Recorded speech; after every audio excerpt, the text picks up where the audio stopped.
America గొప్పగా చెప్పుకునే యుద్ధ విమానాలు F series, F-16, F-32, F-52 ఇట్లా చెప్తా ఉంటుంది. F-36 ఇట్లాంటి. అయితే ఇప్పుడు ఆ ఎఫ్ సిరీస్లోని F-16 ఏదైతే అత్యంత పవర్ఫుల్ అని చెప్పుకుని గతంలో అమ్ముకున్నది యూరోపియన్ దేశాలకి, నాటో దేశాలకి.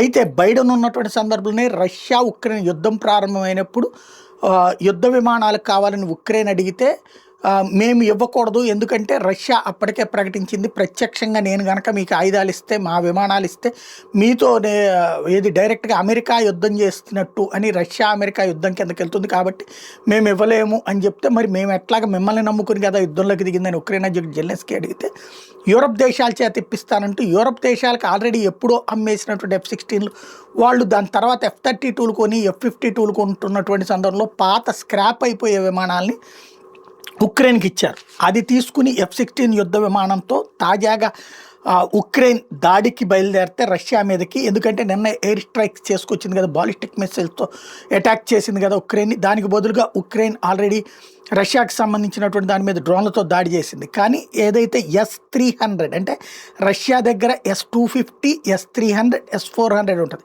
అంటే S-300 అనేటువంటి ఎయిర్ డిఫెన్స్ సిస్టమ్ 300 కిలోమీటర్ల దూరంలోనే శత్రువులకు సంబంధించినటువంటి మిస్సైల్ కానీ, యుద్ధ విమానం కానీ, డ్రోన్ కానీ దేన్నైనా గుర్తించి దీంట్లో ఉన్నటువంటి మిస్సైల్ ఆటోమేటిక్గా యాక్టివేట్ అయ్యి దాన్ని యాక్యురేట్గా అటాక్ చేస్తుంది. అది కాస్త వెళ్ళి F-16 యుద్ధ విమానాన్ని కోల్చడంతో అమెరికన్ F-16 సిరీస్ అన్నటువంటిది ఏదైతే రష్యాకి సంబంధించినటువంటి S-300లు, S-400ల ముందు బలా దూరం తేలింది.